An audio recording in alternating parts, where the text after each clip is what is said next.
और उसमें हमको पता चलता है कि सबसे पहले हमने शराब को हाथ नहीं लगाया या कोई अपने नशे को हाथ नहीं लगाया। सबसे पहले हम स्लिप हुए मानसिकता से, हमारे में बदलाव हुए, स्वभाव चेंज हुआ, फिर वो नशा हमारे पास आया। पहले आप में से मैं आपको सबको पूछना चाहूँगा, आप बोले कि पहले हमने नशा तो सिर्फ शौक के लिए किया था। पहले सबका एक शौक था ये करने का, और वो कैसे बढ़ता गया, हमारे में स्वभाव बदलते गए। स्वभाव बदलते गए तो इस तरह बदला कि जहाँ आप एक क्वार्टर पीते थे या फिर एक पैक पीते थे, तो दिन में बढ़ता गया, एक पैक से दो पैक से ऐसा कि फुल ब्लैकआउट तक चले गया। तो सबसे पहला मेरे ख्याल से आना चाहिए मानसिकता, क्योंकि हम मानसिकता के कारण ही स्लिप हो रहे हैं। तो हमें क्या स्वभाव दोष है? जो स्वभाव दोष है वही अपनी मानसिकता है, और तो कोई कारण नहीं है हमारा चेंज होने का। तो मैं किसी को भी पूछूंगा तो सब बताएंगे कि हमने पहला कुछ बियर से स्टार्ट किया था या किसी, फिर वो शौक बढ़ते गए, क्योंकि हमारा स्वभाव वो टाइम पे पीने के बाद जो हमको किक मिलती थी या फिर जो वो एंजॉयमेंट था वो चेंज हो गया, एक नेसेसिटी बन गई। हमारा स्वभाव उसको एंजॉयमेंट लेगा, एक नेसेसिटी लेने लगा कि हमको ये डेली चाहिए, इसके बिना हम कुछ नहीं कर पाएंगे। जैसे मानसिकता पे अपना असर गिरने लगा, जैसे अपनी मानसिकता में जैसे स्ट्रेस आ गया, कुछ भी कारण हुआ तो भी हम नशे की ओर दौड़ने लगे। छोटी से छोटी बात के लिए भी हम नशे के लिए दौड़ने लगे। नहीं तो हमारा पहले क्या था, सैटरडे या संडे हफ्ते में एक दिन पिए गए या 15 दिन में एक बार पिए गए। ये बढ़ते क्यों गया? हमारी मानसिकता से बदलते गए। यहाँ पे हमको ये सबसे ज्यादा सीखने मिला कि स्वभाव दोष पहले है हमें, नशा तो बहुत बाद में है। हमें जो शुरुआत जो हमने किसी एक कोई भी एक शौक से की हो, दारू क्यों ना हो, गांजा क्यों ना हो या बटन हो, कुछ भी हो, कोई भी नार्कोटिक्स पकड़ लो, कोई भी एल्कोहलिक को पकड़ लो, उनका पहले स्वभाव दोष ही चेंज हुआ। मेन पॉइंट वही था कि स्वभाव जैसे जैसे चेंज होते गए वैसे हमारा नशा बढ़ते गए। अभी आप यहाँ पे हो, हमें सिखाया जा रहा है कि आप अपने स्वभाव दोष को बदलिए, तो उसके लिए सेल्फ एनालिसिस करना पड़ता है। चौथी पायरी जो है गुण दोषांची नोंद केली, आम्ही काटेकोर व निर्भयपणे आमच्या गत आयुष्यातील गुण दोषांची नोंद केली। जो हमने पहले गलतियां की है नशे के दौरान, शायद किसी को याद हो, ब्लैकआउट के टाइम पे किसी को कुछ याद नहीं रहता मोस्टली, तो वो याद ना हो, बड़ा पूछिए या फिर अपने आप को पूछिए कि क्या गलती की है आपने, आपके कैसे कैसे दिन में स्वभाव बदल रहे थे। आप खुद जानने की कोशिश कीजिए कि पहले जो आपने एंजॉयमेंट के टाइम पे फर्स्ट ड्रिंक लिया था या पहला पफ लिया था गंजड़ियों ने या कोई भी ड्रग ने या नार्कोटिक्स वालों ने, तो पहले एक बार था, जो कैसे बढ़ता गया और कैसे उनके स्वभाव में मतलब बदलाव आते गए। आप देखोगे तो आप पहले एंजॉयमेंट कर रहे थे, एंजॉयमेंट हुआ, फिर उसके कारण कोई ना कोई एक बहाना, जैसे अल्कोहलिक्स को माना जाता है शराबियों के लिए, तो शराबियों के लिए नहीं, किसी भी एडिक्शन वालों को ले लो, उनके लिए सेम ही है, 17,000 बहाने उनके पास। अरे इसने मुझसे ऐसा बात किया, मेरा मूड खराब हो गया, चलो पीने जाते, चलो दम लगाने जाते, आज कुछ खा लेते, ये कुछ ना कुछ बहाना मारते ही है हम। अब देखिए जो सेल्फ एनालिसिस का जो बोलते हैं, यहाँ पे हर किसी को बोला जाता है सेल्फ एनालिसिस करो, बहुत कम लोगों ने किया है। जिसने सेल्फ एनालिसिस किया हाथ ऊपर कीजिए। आत्मा परीक्षण जिन्होंने किया बताइए, बहुत कम हाथ ऊपर आ रहे हैं। देखिए तब आपको मालूम पड़ेगा, आप छोटी से छोटी बात लिखोगे तब आपको मालूम पड़ेगा। आप सोचोगे तो कभी काम नहीं आएगा, कि हमारी सोच इतनी वो हो चुकी है कि हम भूल जाते हैं। फिर आपको 10 दिन 15 दिन बाद याद आएगा कि यार ये मैंने सोचा था, तुरंत नहीं आता आपके दिमाग में। आप लिखते रहोगे तो आपको पॉइंट याद रहेगा कि हाँ मैंने ये टाइम पे सोचा था कि मैंने कुछ ऐसा किया था। परीक्षण लिखोगे तो आपको अपने स्वभाव दोष मालूम पड़ेगी और आपको 8वीं पायरी भी मालूम पड़ेगी। 8वीं पायरी में जैसे आपण बोलते पासून त्रास झाला अशांची यादी केली व त्यांची क्षमा व नुकसान भरपाई करण्याची तयारी केली। आपको नुकसान भरपाई तो नहीं कर पाओगे, अपने आप से तो क्षमा मांग सकते हो, दिल में तो मांग सकते हो। आपको लगता रहेगा कि आप उसके पास जाओगे, अपने को थप्पड़ मार देगा, अरे मार दिया, आपसे गलती हुई थी, आप उसको भूल जाओ, आप क्षमा मांग के भूल जाओ, वो आपको माफ करे या ना करे। आपको अंदर से शांति मिलेगी कि मेरे कारण जो गलती हुई थी मैंने उसकी क्षमा तो मांगी, सामने वाला माफ करे या ना करे। वैसे ही अपनी तीसरी पायरी है, इसके ऊपर काम करना चालू करना पड़ेगा। दूसरी और तीसरी जो मेन है हायर पावर की, और तीसरी ईश्वर। आप हायर पावर जिसे मानते हो उसके ऊपर भी काम करना पड़ेगा। मैं तो भगवान को ही मानता, क्योंकि माता पिता को माना होता तो आज उनकी बात पे मैं रुक जाता था, या किसी और को माना था तो उसकी बात पे रुक जाता। बट किसी और व्यक्ति को रखने में मुझे सबसे बड़ा प्रॉब्लम ये लगता है कि शायद वो अपने से फायदा उठा ले। आज नहीं तो कभी वो फायदा उठा लेगा तो, क्योंकि किसी हमें भी स्वभाव दोष है, उसमें भी कुछ हो सकते हैं। कल उठ के वो बदल गया, उसे प्रॉफिट दिख रहा है, कुछ दिख रहा है, तो शायद वो अपने से अपना काम निकालने के लिए बोल रहा है मैं तेरा हायर पावर हूँ, ऐसे ऐसे कर ले। भाई निंदारी वैसे तीसरी बात ये ऊपर वाले के हाथ में अपना जीवन और अपनी इच्छा छोड़ दो। ये बहुत जरूरी है कि जब तक आप छोड़ोगे नहीं तब तक आप अपनी इच्छाओं पे कंट्रोल नहीं ला सकते। जब तक इच्छाओं पे कंट्रोल नहीं आएगा तब तक आप वही नशे की ओर जाते रहोगे। क्यों? आज कुछ इच्छा हुई, कुछ नहीं मिला, लास्ट में सिर्फ नशा ही आ जाता है, क्योंकि हमने अपनी इच्छाओं को दबा के नहीं रखा। हमने सोची बड़ी, बोलते ना एडिक्शन वालों को या फिर कोई भी नशेड़ी हो, उसकी सोच बड़ी रहती, भले वो 1 रुपए भी ना कमाए, बोलेगा कि मैं तो अंबानी से बड़ा बनूंगा, ये बनूंगा, उसके चक्कर में वो पीना चालू कर देगा। क्यों? उसे बहाना चाहिए सिर्फ, अरे यार ये नहीं हो रहा है, आज ये नहीं हो रहा है मुझसे, कुछ नहीं यार, चलो दारू पी लेता हूँ, चलो एक पफ मार लेता हूँ। सबसे ज्यादा रिलैप्स इसी के कारण होते हैं क्योंकि हम अपनी इच्छा बढ़ाते जाते हैं। हम संतुष्ट नहीं रहते, जितना मिलता है उतना बढ़ाना, कोशिश करना, इससे ज्यादा। आप पहले छोटे छोटे गोल रखे तब आप पहुंच पाओगे वहां पे। आप पहले से बड़े रखोगे तो कहां से पहुंचोगे? फिर मेरे ख्याल से छठी और सातवीं पारी तो बहुत कम लोग लेते हैं, जल्दी कोई लेता नहीं। बट स्वभाव दोष के लिए मेरे को लगता है पहली, चौथी और 10वीं पारी बहुत जरुरी है। की 10वी पारी नियमित पणे आमच्या वागणुकीचे निरीक्षण करू लागलो, स्वतःची चूक लक्षात येतात ताबडतोब कबुली दिली। ये बहुत जरूरी है क्योंकि आप दिन भर लोगों के साथ कैसे बात करते हो इसका आपको निरीक्षण करना बहुत जरूरी है। तभी आपको समझ में आएगा कि आपका स्वभाव कहाँ चेंज हो रहा है, कौन से व्यक्ति के साथ कैसा चेंज हो रहा है। अभी अक्षय से बात कर रहा हूँ, मेरा स्वभाव अलग रहता है, ओंकार से बात करूंगा तो अलग रहेगा, किसी और व्यक्ति से बात करूंगा तो अलग रहेगा। तो आप दोस्तों से अलग बात करोगे, और जो आपको ना पसंद हो या ऐसा कुछ तो आप उससे भी अलग बात करते हो। वहां पे आपके कैरेक्टर डिफेक्ट्स बहुत बार आते हैं कि आपको उससे परेशानी होती, इरिटेशन होता, हर चीज होती, आपके स्वभाव बहुत ऊपर आ जाते। हम अपने स्वभाव दोष मिटा नहीं सकते, सिर्फ कम ज्यादा कर सकते। ये भी हमको यहाँ से सीखने को। जैसे 9 क्षेत्रों में पहले शारीरिक कंसर रह रहे थे, मानसिकता थी। शारीरिक तो सबको पता चल गया, मानसिकता भी सबको मोस्टली मालूम ही है। बट सबसे ज्यादा यहाँ पे सीखने मिला हॉल्ट और द 3 R। हंगर मतलब भूख, गुस्सा, थक जाना और अकेलापन। ये 4 रीजन है जिसकी वजह से हम वापस नशे की ओर जाते ही जाते हैं।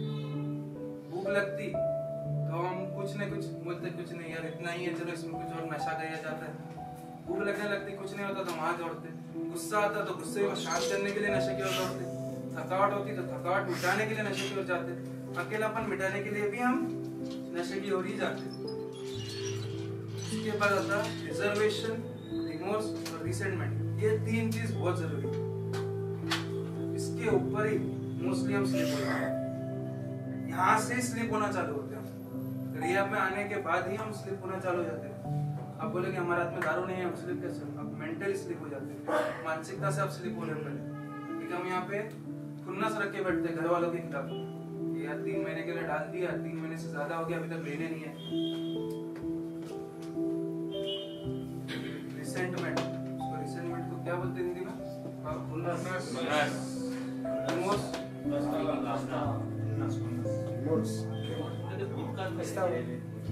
बट वो गिल्टी फीलिंग हो जाती है एक तरफ की। बोलते ना तुमने कुछ गलती कर दी, खुद को माफ नहीं कर रहे हो और उसी में बहते जा रहे हो, तो नशा भी साथ में पहले आ जाता है। खुद को ही मानते रहोगे, अरे यार मेरे से ये गलती हो गई, कुछ नहीं तो लास्ट में कुछ ना कुछ हाथ में आ ही जाएगा। दारू नहीं तो गांजा, कुछ ना कुछ नशा आपके हाथ में आ ही जाता है उसके कारण। The 3 R, और जैसे हम बोलते हैं हॉल्ट, इसके ऊपर आपको भी काम यहीं से करना पड़ेगा। क्योंकि यहाँ से अगर आप सीख के जाओगे तभी आप आगे करोगे। यहीं पे कुछ नहीं सीखे तो यहीं पे रिजर्वेशन लेने के बाद या कुछ ना कुछ करने के बाद पहले से यहाँ से जाने के बाद पहली चीज आपके हाथ में नशा आएगी, क्योंकि खुन्नस लेके बैठे हो घर वालों की तरफ। अभी मैं दिखाता हूँ इन लोग को बाहर जाके या कुछ और करता हूँ, अब दिखाओगे तो नहीं, बट पहले आप नशा हाथ में लो। आप सबको पता है आप घर वालों को कुछ नहीं कर सकते, अपने ही घर वाले कुछ उनको ठेस नहीं पहुंचाओगे, खुद को ही ठेस पहुंचाना चालू करोगे, कुछ ना कुछ गलत कदम उठाओगे। वैसे ही आता है और मुझे भी सोचना पड़ रहा है। अचानक से सर ने बोला ले लो पीपीटी।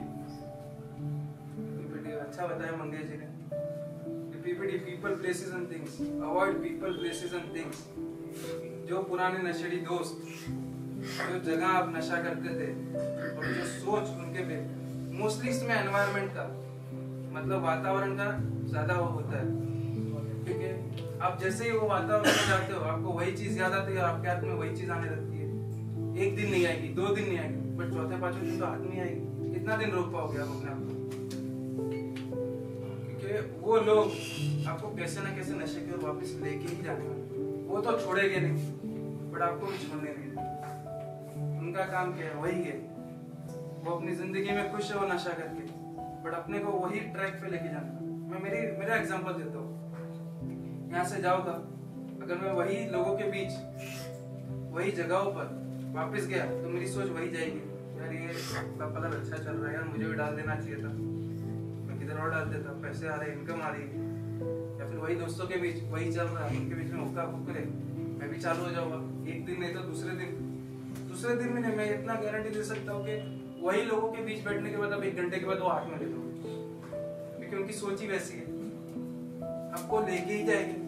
बोले अब मुश्किल से 3-4 घंटा शांति से बैठोगे, उसके बाद 5वें या 6ठे घंटे में आपके हाथ में वो नशा आने ही वाला है, क्योंकि वो आपको मना नहीं करने वाला। वो बोलेगी, आपको फुसलाएगी, सब चीज करेगी। और हम जो नशेड़ी है वो होते हैं भावनाओं में बह जाने वाले लोग। कोई कुछ भी बोलेगा बह जाएंगे, उनकी बातें सुन के हम पहले ही हाथ में ले लेंगे। बहुत कॉमन है। और वही सोच और वही जगह तो ठीक है, बट वो सोच वहां जाने के बाद आती है। माहौल भी है ना, वो एनवायरनमेंट पहले आती है। क्यों? अरे बैठे शांति से, अभी यहाँ बैठे तो किसी को नशे के बारे में सोच भी नहीं रहा बिल्कुल। क्यों नहीं? क्योंकि सब यहाँ नशा छोड़ने आए, माहौल भी नहीं है यहाँ पे। माहौल ही नहीं। यहाँ पे अगर दारू भी रख दी जाए तो भी कोई हाथ ना लगाए, सब डरते हैं कि कुछ और महीने ना बढ़ जाए। तो वो इसलिए नहीं पी रहे, बट बाहर जाके वो नहीं पी गए, इसकी गारंटी क्या है? इसके लिए ये सब देखना पड़ता है। Avoid people places and things, avoid halt, hunger, anger, tiredness and loneliness, and avoid the 3 C's, नहीं 3 R, सॉरी 3 C's अलग हो गया, वो अलग हो गया बाबा। फियर के ऊपर फॉरगेट एंड रन क्या है वो?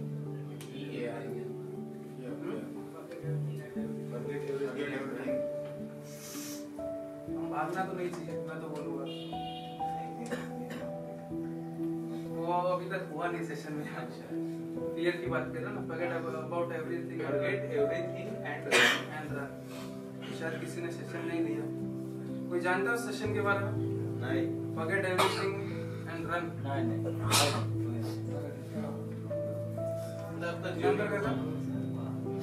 याद है आपको? ये अगर भगाने का है तो जो पूरी पिछली बातें भूल जाना चाहिए। जो भी हुआ है, डरते क्यों हैं कि मेरे हाथ से जो कुछ पहले हुआ है उसी को लेकर मैं डरता हूँ कि मैंने ये गलती की है, वो गलती की। तो उसको बोल के हम आगे की तरफ जाना चाहिए। जैसा बोलते हैं ना, फर्स्ट बार रिया वालों का गोल्डन चांस रहता है, बट सेकंड थर्ड रिया वालों के लिए भी एक मौका रहता है। ऐसा नहीं है कि आप पहले रिया में उतर के जाओगे, सबका एक टाइम पीरियड अलग रहता है। कोई बोलेगा भाई मैं 3 महीने में सुधर गया। अब मेरे को जो यहाँ पे काउंसलिंग के टाइम पे पूछा गया था 3 महीने में तो क्या सीखा, मैं बोला सर मैं इतना ही सीख पाया कि मैं नशे से कैसे दूर। मैं अभी तक अपने स्वभाव दोष पे काम नहीं कर पाया। बोले क्यों ऐसा? ऐसा स्वभाव दोष एक दिन में नहीं निकल पाएगा। मेरी लाइफ ही उससे स्टार्ट हुई है, मेरा नशा उसके बाद आया है। जब तक मैं अपने स्वभाव दोष पे काम नहीं कर सकता, मैं आगे कैसे बढ़ूंगा? वही ईगो, वही एटीट्यूड, वही गुस्सा, अगर वही चीज कंटिन्यू रखते रहूं मैं, तो आज नहीं तो कल नशा वापस आने ही वाला है। वही 3 महीने का प्रोग्राम खत्म करके मैं वापस जाऊं, वापस आओ, वही सेम रिपीटेशन। उससे अच्छा मैं एक बार में पूरा सब खत्म करके जाऊं और 12 स्टेप्स पे पूरा काम करके जाऊं।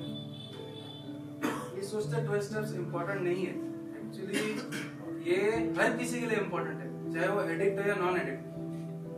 12 स्टेप्स का प्रोग्राम है, वो सबके लिए धीरे की कला है, सबसे बड़ी कला है। सब चीज उसमें ढूंढ सकते हैं, आपके जो जवाब नहीं मिलते वो भी ढूंढता है। क्योंकि चौथी पारी हमें अपने गुण दोष, मतलब जो स्वभाव दोष है उसके बारे में बोलने के लिए, मतलब जानने के लिए, कोशिश करने के लिए बोलती है।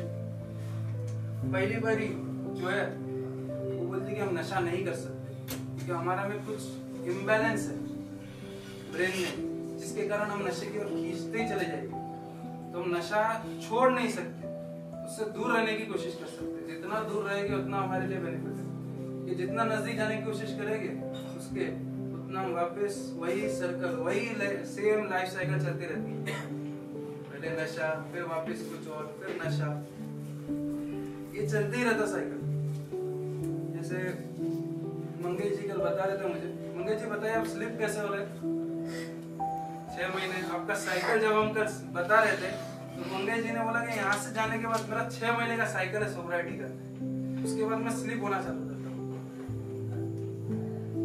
उसी के ऊपर है कि आप यहाँ से सोबर रहोगे 6 महीना। जैसे अल्कोहल के लिए कम से कम 9 महीना सोबर रहना बहुत जरूरी है। अगर 9 महीने में आप स्लिप हो गए तो आप फिर रोक नहीं पाओगे, रोकना बहुत मुश्किल है। और नार्कोटिक्स वालों के लिए कम से कम 18 महीना लगता फुल्ली बॉडी रिकवर करने से। और पूरा जो नशा जैसे अपने शरीर में घुसता है, आप डिटॉक्स होकर निकल तो जाओगे बट आपके दिमाग में फिर भी रहता है। बॉडी से निकल जाएगा बट दिमाग का जो इम्बैलेंस है उसको कैसे निकालोगे? इसके लिए कम से कम 18 महीना उनको नशे से दूर रहना बहुत जरूरी है। और अल्कोहलिक वालों को कम से कम 9 महीना, ताकि वो जो सोच है वो उसको मिटा सके। नहीं तो सोच जब तक नहीं मिटाएगी तब तक वही सोच वापस आने वाली है। यहाँ पे तो हम सोच नहीं रहे, यहाँ पे हम एक बंद कमरे में, तो हमको सोच नहीं आ रही है कैसे करेंगे, क्या करेंगे। नशे का कुछ है ही नहीं हमारे पास। बट यहाँ से जाने के बाद जो फेस करना पड़ेगा हमको, बाहर की दुनिया, लोग, समाज, अपने घर वाले तो इतना बोलेंगे नहीं, बट समाज का सबसे बड़ा इम्पैक्ट पड़ेगा अपने कि लोग अपने बारे में क्या सोच रहे हैं, कैसे सोच रहे हैं।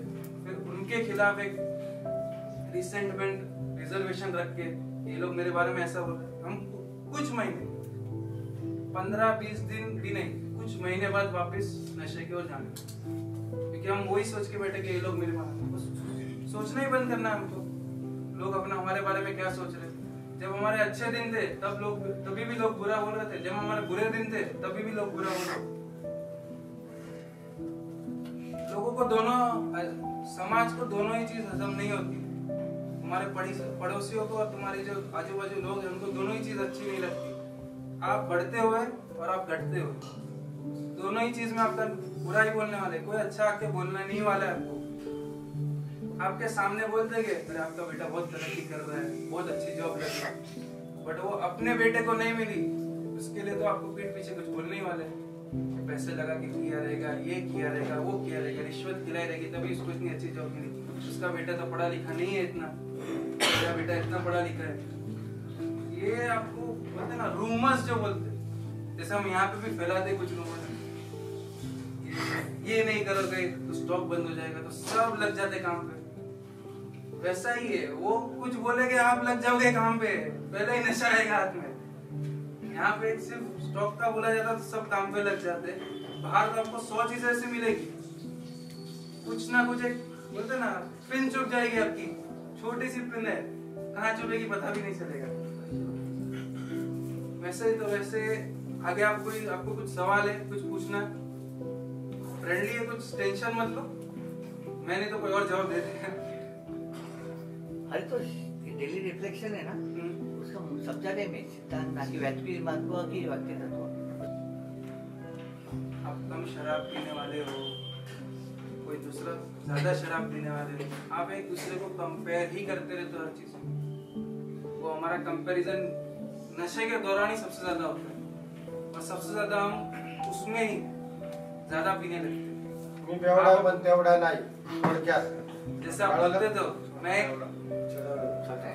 छोटा भी एवढा बोलतो तो ठीक थोड़ी आप में भी पी है, कम हो या ज्यादा हो, बट आप में कुछ चेंजेस तो आ रहे हैं उसके कारण, तो आपके लिए हानिकारक है। ये तो आपको समझ में ही आ गया। यहाँ पे मेन रीजन ये होता है एडिक्शन के लिए, आप कितना भी नशा करो, हम एक एडिक्ट है, चाहे वो इतू सा भी हो, चाहे वो एक पफ हो, 1 ग्राम का गांजा हो, 1 ग्राम कोकेन हो, कितना भी हो, कुछ भी हो, चाहे 30 ml का पैक हो, तो उसके बाद रोक नहीं सकते। क्यों? 30 तो हो जाती, पेट में भी जाती, बट पता नहीं चलता कि 30 के और 30 देने। और यहाँ से जाने के बाद ये ट्राई करने जाओगे तो पहले स्लिप हो गए, क्योंकि एक्सपेरिमेंटेशन भी बंद करना है यहाँ से जाने के बाद कि नहीं हम एल्कोहलिक है, हम नारकोटिक्स ट्राई करके देखें, ये बिल्कुल नहीं करना। और नारकोटिक्स वालों को बोल दिया जाता है आप अल्कोहल ट्राई करने मत जाना। जैसे हमारे बद्री जी आए थे, पहले गए थे तो यहाँ बैठे, पहले अल्कोहलिक थे, उन्होंने ट्राई किया नारकोटिक्स, चालू किया भांग की गोलियां, वापिस आ गए। ऐसा ट्राई मत करो, आप एक एडिक्ट, पूरा बिहेवियर आपका एडिक्ट है, आप एक चीज छोड़ोगे तो दूसरी चीज हाथ नहीं पकड़ने वाले। इसलिए यहाँ से जाने के बाद बोलते हैं कि काम कीजिए। क्यों? आप वर्कोहॉलिक बनोगे वो चलेगा, बट कोई और एडिक्ट बन के वापिस आओगे वो नहीं चलेगा। और कोई सवाल? पहला हम गुट वाले नहीं है, हम नशेड़ी है। पहला गुट यहाँ से जाने के बाद कहाँ तक गिरा? मैं मेरे बारे में बता, आदमी फिर से स्टार्ट हो जाता है और उसकी मात्रा जो है ऑलमोस्ट डबल हो जाती है। वो मैं तो बोलूं कि मेरी मात्रा स्टार्टिंग में ही इतनी थी, क्योंकि 10वीं के बाद पहले तो सिगरेट पीते थे, इतना ज्यादा कुछ था नहीं। मैं मेरे बारे में थोड़ी सी कहानी बताता हूँ। 2008 से मैंने नशे की शुरुआत की। पहले सिगरेट से, सिगरेट होती है एक पीते थे स्टार्टिंग में, मजे के लिए, शौक के लिए, चलो अभी बड़े हो गए, थोड़ी 15 साल का था वो टाइम पे, चालू किया। उसके बाद 1 की 2 सिगरेट होने लगी। 2010 के बाद 1 सिगरेट 2 सिगरेट नहीं, बॉक्स पे आ गया, वो भी 20 सिगरेट का बॉक्स, 20 सिगरेट आती वो वाला बॉक्स। वो तो चल रहा है स्मोकिंग में, बट साथ में सुबह 8 बजे से लेके रात के 10 बजे तक मेरा हुक्का चल रहा है, दिन भर स्मोकिंग, उसमें भी सिगरेट चल रही है, दोनों टाइम चल रहा पूरा। फिर कुछ स्वभाव दोष में, एक्चुअली स्वभाव दोष में नहीं, बट मेरे जिंदगी में ट्रेजेडी हुई, बोलते ना क्या बोलते हैं उसको, रॉक बॉटम हो। ये मेरे बिजनेस में नुकसान हो गया, स्ट्रेस, एंजाइटी, डिप्रेशन तीनों आ गए। तो उससे मैंने निकलने की कोशिश की डिस्ट्रैक्शन से, क्योंकि कोई और ऑप्शन नहीं था। डिस्ट्रैक्ट करके रखूंगा उतना वो सोच नहीं आती, डिस्ट्रैक्ट किया तो मेरा जो स्मोकिंग है वो कम हो। दिन में नहीं करके 2 घंटा से, जो मैं सुबह 8 बजे से रात के 10 बजे तक कंटिन्यूसली स्मोक कर रहा था, उसमें तो 2 घंटा हो गया। 2 घंटा 1.5 साल तक 2 घंटा चला। उसको मैं अपना सोबराइटी मान सकता हूँ, क्योंकि वो शौक के टाइम, शौक की तरह मैं उसे इस्तेमाल कर रहा था। ये डैडी घर पे नहीं है, घर के बाहर के मंदिर में, उनको लगता है 45 से 1 घंटा, 45 मिनट से 1 घंटा, तो उस टाइम पी लेने का। फिर खाना खाने के बाद वो चलने जाते थे, तो वो 1 घंटा मिलता था, उसमें घर पे ही करना, बाहर नहीं, घर पे ही। बाहर जाओगे तो मुझे मालूम है वही पीपल, प्लेसेस, थिंग्स वापस आते थे। इसलिए वो पूरा बोलते ना, खुद को एक लॉकडाउन कर दिया था, किससे नहीं मिलना, घर पे बैठा था। तो 1 घंटा वहाँ, फिर दिया 12वीं की एग्जाम, पास हुआ। बाहर जाने का एक वो था, यही सब चीजों में वापस गिर जाऊंगा, उससे अच्छा बाहर जाता हूँ, बाहर के देश में एक जॉब पकड़ लेता हूँ और पढ़ाई भी खत्म कर लेता हूँ। उसमें भी कुछ फैमिली प्रॉब्लम्स है, मैंने लिया खुन्नस घर वालों के खिलाफ, मेरे को भेज नहीं रहे, मैं बिजनेस स्टार्ट करूंगा। वही मेरा रूटीन वापस चालू। पहले पहले जो 12-14 घंटे स्मोकिंग चालू था वो वापस चालू हो गया। मेरा मेन बोलते ना रीजन यही है, खुन्नस रखी है, और वो किसी और से नहीं, घर वालों की। इसके लिए मैं स्लिप होने के मेरे चांसेस 100% है। आज मुझे कुछ खुन्नस नहीं है कि डैडी पैसे भर रहे तो मैं की जाऊँ, तो कुछ आया हो तो सीख के जाओगे। पैसे भर रहे घर वाले, कुछ ना कुछ सीखने मुझे मिल रहा है जो हमको मालूम नहीं था कि एडिक्ट के इतने सारे प्रॉब्लम्स हो सकते हैं। 12 स्टेप्स के बारे में नहीं मालूम था, और हमको नहीं मालूम था कि 9 क्षेत्र में हमारे ऐसे ऐसे डैमेजेस हो सकते हैं। हम तो क्या था यार, सीखते जाएंगे, जो देखेगा बाद में देखा जाएगा, अभी तो जवान है, यही बोलते थे। अभी यहाँ पे देख रहे बुढ़े भी बैठे सर। बुरा मत मानिए, बट जो भी एजेड लोग हैं उनकी हालत है कि हमको भी लग रहा है शायद हमारी हालत वैसी हो जाती वो टाइम, शायद इससे बुरी होती, क्योंकि इन्होंने ये उम्र पे चालू किया या कुछ समय पहले चालू किया रहेगा आप लोगों ने। बट अगर हम ये कंटिन्यू रखते थे 25 साल 22-23 साल की उम्र से, और 50-60 साल की उम्र में आते तो हमारा बॉडी पूरा ही चला गया रहता, कुछ बचता ही नहीं। मैं तो खुश नसीब मानता हूँ सब लोग को कि आप आ गए हो अभी, आप फिर भी बच पाओगे। अगर हम वो टाइम पे आते तो बचना नामुमकिन था, क्योंकि तब तक हमारा इंटरनल ऑर्गन्स ने दम तोड़ दिया था। फिर आप कितना भी जिम करो, कितना भी आप अच्छा खाओ, बॉडी जब अंदर से टूट गई, आप कितना भी डालने की कोशिश करोगे तो कुछ फायदा नहीं होता। सबसे पहले मैंने यहाँ पे अपना एटीट्यूड चेंज किया। अपने अंदर का जो जानते स्टार्टिंग में एटीट्यूड कैसा था, तो सबसे पहले मैंने चेंज किया सबको अपने से नीचे समझना, निचले स्तर का ईगो सबसे ज्यादा, मैं इतने पैसे कमाता हूँ, सबसे ज्यादा मेरा यही है, मुझे यहाँ पे क्यों है। सबसे पहला सवाल मेरा रियल में आने के बाद ये था, मैं यहाँ पे क्यों? मैं ना नशेड़ी हूँ, ना मुझे कुछ है, ना मैं दारू पीता, ना गांजा पीता, ना कुछ होता, मुझे कौन से कारण से यहाँ पे डाला गया। पहले 15 दिन तो मेरे यही थे।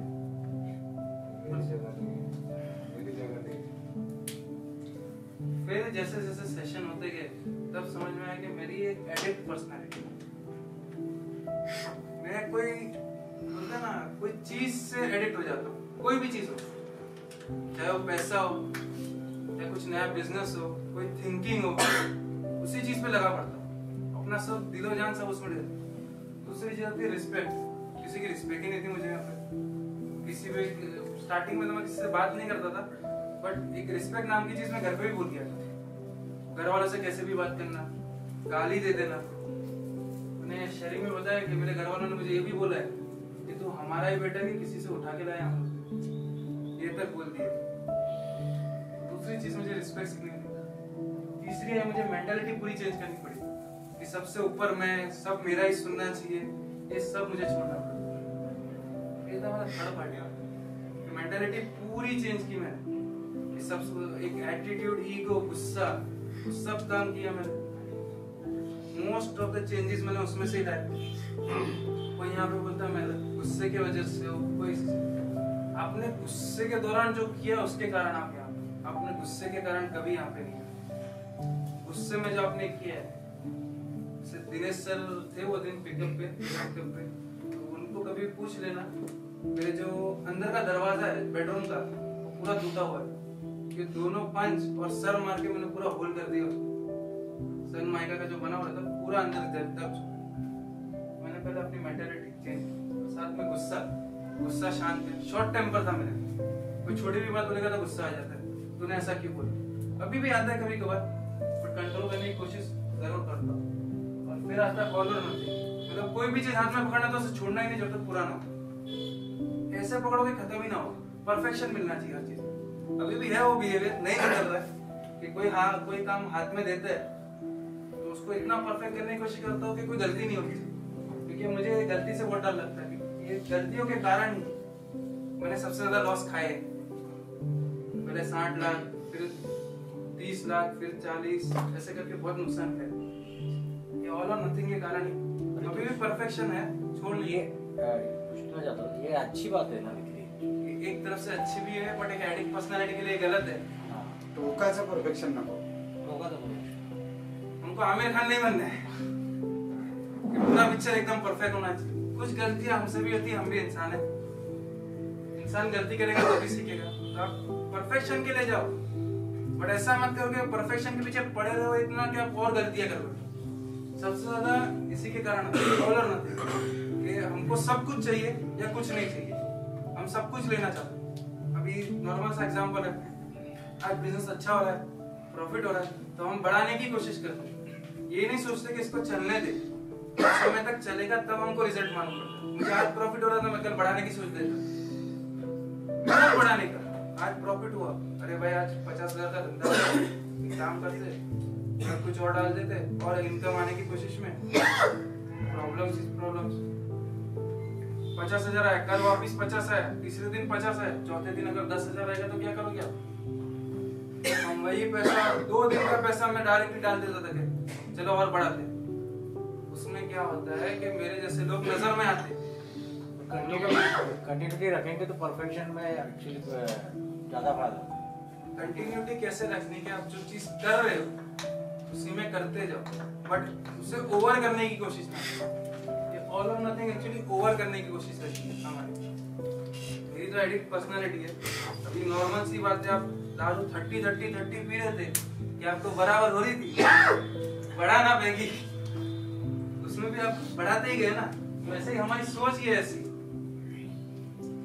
हमारा एडिक्टिव पूरा बिहेवियर ही एडिक्टिव है कि हमने कोई चीज पकड़ ले, जब तक वो पूरा नहीं होगा उसके पीछे पड़े। ब्लैकआउट तो पीने के बाद हो रहा है, हमारा ब्लैकआउट कहाँ होता है? जब तक वो खत्म नहीं होता, चैन की नींद नहीं आती, उसके पीछे ऐसे पड़ते रहेंगे कि 3 दिन 4 दिन तक जागते रहते हैं। काम करो, बट बोलते ना टायर्डनेस, वो टायर्डनेस जब हाथ में आएगी तो वापस वही नशा वापस आता है। एडिक्टिव बिहेवियर था, बट इसके कारण पैसे का एक नशा तो था, कभी था। तो ये पैसे कमाने के चक्कर में जो मैं पूरा टाइम परफेक्शन में दे रहा था, वहीं बैठे रह रहा था, धंधा संभाल रहा था, बैठ के सब काउंटिंग कर रहा था, स्टॉक भर रहा है, ये भर रहा है, तो वहीं पे जो मैंने दिन काटे उसमें मेरा नशा भी तो बढ़ते गया ना साथ में। लेकिन मैंने उसे छोड़ा नहीं था। अगर मैं शायद छोड़ देता तो मेरी थिंकिंग बदल जाती, मैं रुक जाता। यही प्रॉब्लम होता है। और तीसरे पे नेगेटिव थिंकिंग, ये सबसे बड़ा पार्ट है। इस रिहैब में आने के बाद नेगेटिव थिंकिंग जो होती है मुझे मालूम है। बाहर तो मेरी नेगेटिव थिंकिंग चल रही थी कि मैं इसके साथ ये कर दूंगा, वो कर दूंगा, ऐसे कर दूंगा, वैसे कर दूंगा, इसने मेरे साथ इतना बुरा किया, ये लोग का सत्यानाश हो, कुछ ना कुछ बुरा सोचना, घर वालों के ऊपर, क्या बोलते हैं ना, दोस्तों के ऊपर, अच्छे दोस्तों के ऊपर एक गलत सोच रहती थी। ये क्यों ऐसा कर रहा है, इसको मुझसे कुछ फायदा तो नहीं मिल रहा, ये दिन भर वहां बैठ रहा है, ये धंधा संभाल रहा है कि मेरा नुकसान करवा रहा है, कुछ ना कुछ बुरी बात सोचना। हम नेगेटिव थिंकिंग को निकाल नहीं सकते, बट हर नेगेटिव थॉट को या हर नेगेटिव सिचुएशन को एक पॉजिटिव में जरूर बदल सकते। तो एक पूछना था, पॉजिटिव का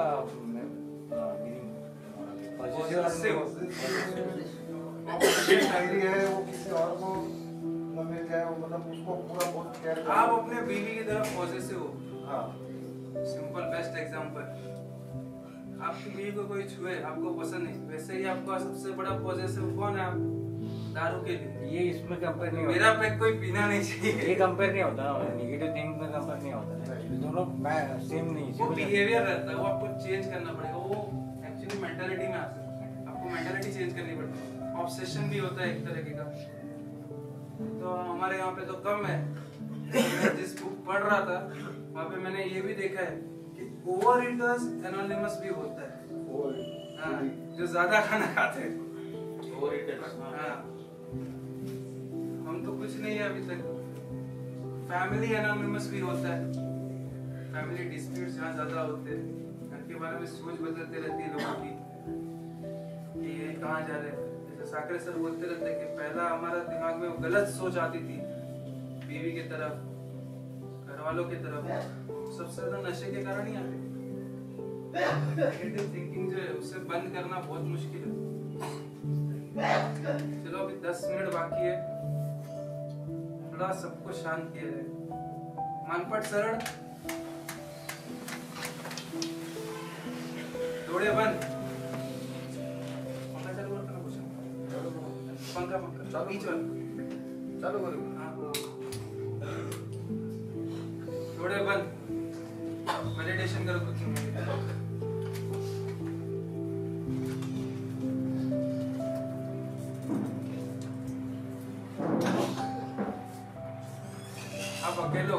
इस रूम में कोई नहीं है आपके साथ। सारी बुरी सोच जो है आपकी उसे निकालने की कोशिश करो। यहाँ पे अब तक मैंने जो बोला उसके ऊपर गौर करो कि आपने क्या क्या यहाँ सीखा है।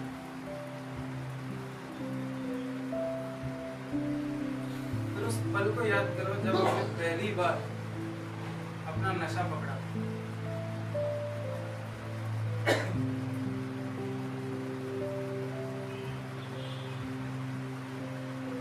उसके बाद एक एक दिन आगे जाने की कोशिश करो जहाँ पे आपका नशा बढ़ते गया।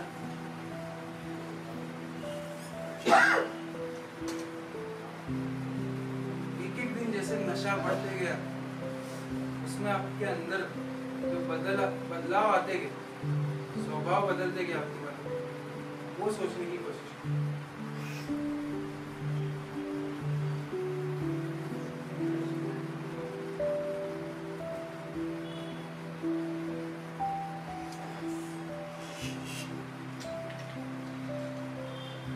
घर पे जो तकरार हुई उसके बारे में सोचो नशे के दौरान।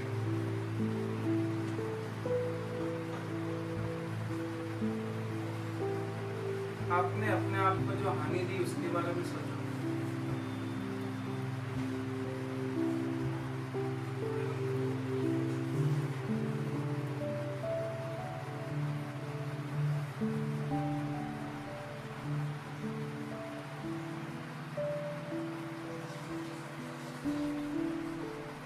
अब आप अपने आप में बदलाव लाने की कोशिश करना चाहते हो,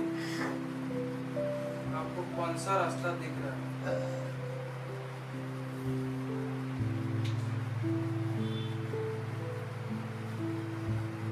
क्या आप वही नशे की ओर वापस जाना चाहते हो? खुद को जवाब दो।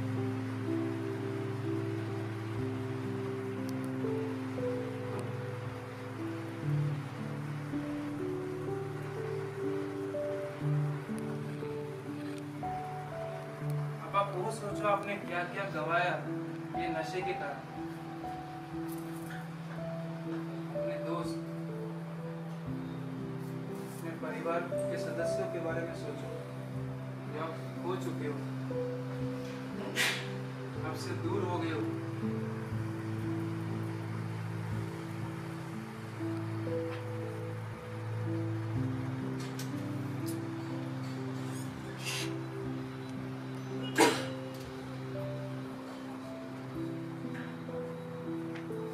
जो बुरी सोच है उसे निकालने की कोशिश करो।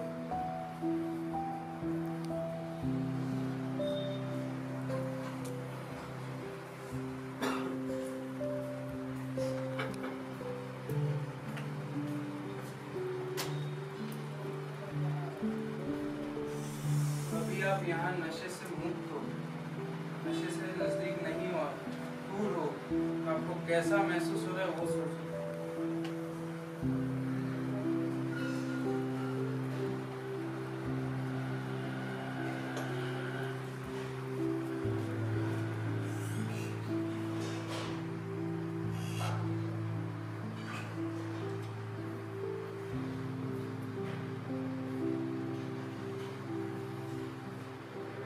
अभी आपको जैसा लग रहा है वैसे ही आपको कभी बचपन में लगता था जब आपके हाथ में कोई नशा नहीं था।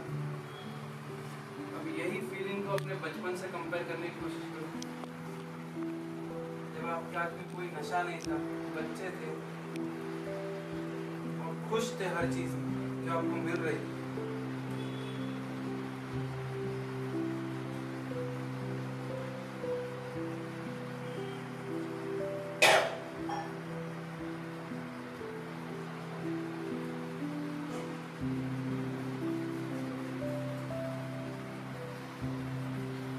अभी आप अपने आप से ये सवाल पूछो, क्या मैं ये नशे से दूर रह सकता हूँ और खुश रह सकता हूँ?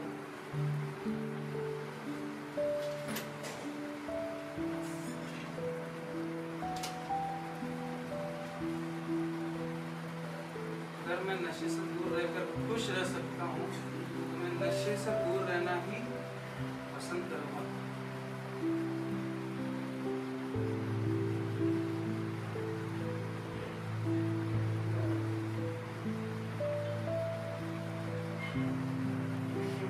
परिवार ने बहुत सहा है इसके कारण।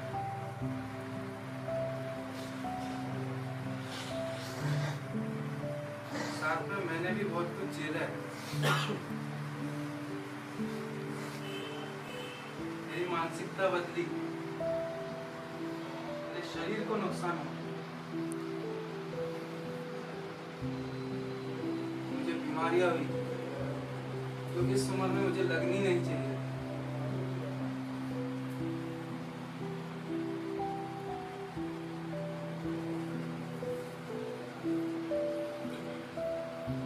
अगर मैं इसी प्रकार नशे की ओर बढ़ते गया तो शायद मुझे मेरे भगवान के पास जाना पड़ सकता है।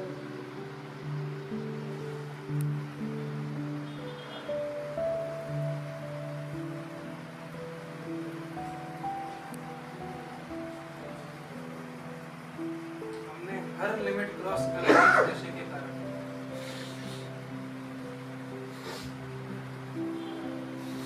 हम खुद क्या है वो भूल गए इस नशे के कारण।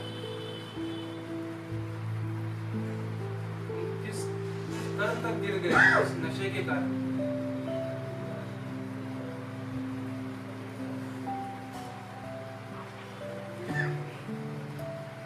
जिन लोगों की कुछ हैसियत नहीं थी वो भी हमें सुनाने लगे ये नशे के कारण।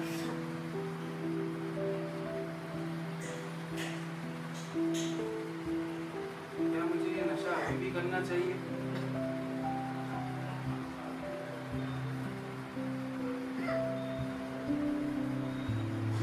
क्या ये नशा मुझे वापस पकड़ के वही दलदल में गिरना है?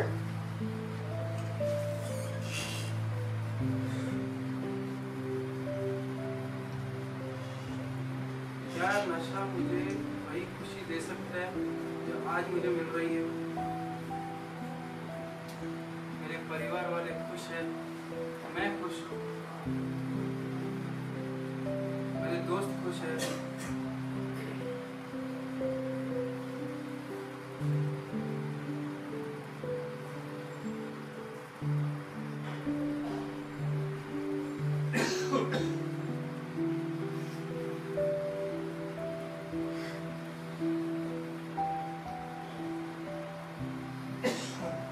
धीरे से अपनी आंखें खोलिए।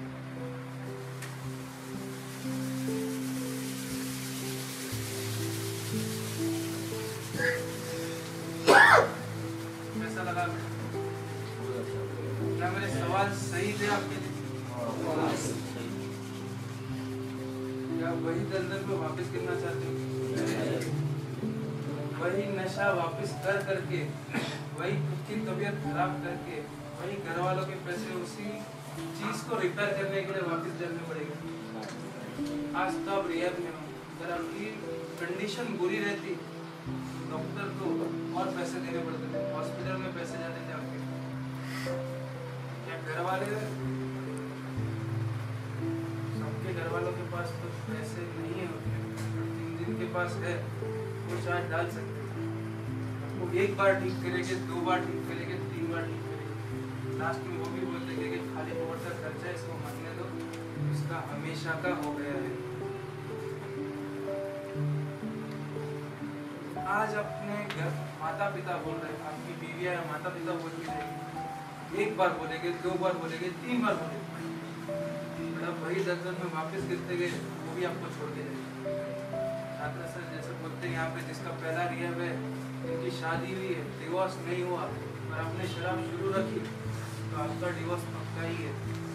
कि वो भी यही सोचेगी कि शराबी के साथ रहना और मेरी जिंदगी बर्बाद करने से अच्छा है उसे छोड़ के मैं चली जाऊँ। हमारे माता पिता हमको छोड़ के नहीं जाएंगे, वो तो पक्का ही। बट 3-4 बार कोशिश करने के बाद वो लोग भी अपना वो भी हतबल हो जाएगी। इसके पीछे मैं पूरी कोशिश कर चुका हूँ बट ये सुधरने का नाम नहीं ले रहा, तो इसके पीछे मैं पैसे क्यों बता।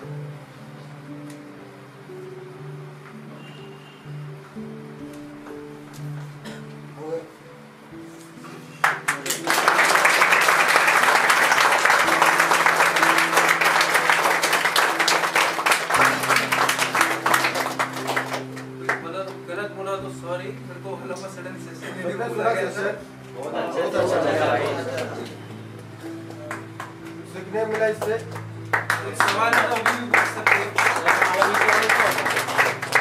बोला? माझा प्रश्न असा होता, मी ज्या जागेवर आहे त्या जागेवर मी परफेक्ट आहे, समोरच्याला समजत नाही त्या गोष्टीचं काहीच नॉलेज नाही, जर मी काही काम करतोय त्याला जर सांगितलं सल्ला की हे असं नाही असंच काम मिळवूया आणि ह्याच मार्गाने करावं लागणार आहे, जर समोरचा आपल्याला नाही तुला त्या रस्त्याने करायचंय म्हणजे दुसऱ्या साईडने करायचंय, मी जर त्याला नाही सांगितलं तो समोरचा नाही ऐकून घेत आपला, त्याच्यामुळे माझा स्वभाव जास्त चिडचिड होतो. ये प्रेयर है ना, पढ़ो प्रेयर। बात कुछ पूरी फर्स्ट लाइन ही है प्रेयर। अवॉइड कर दो।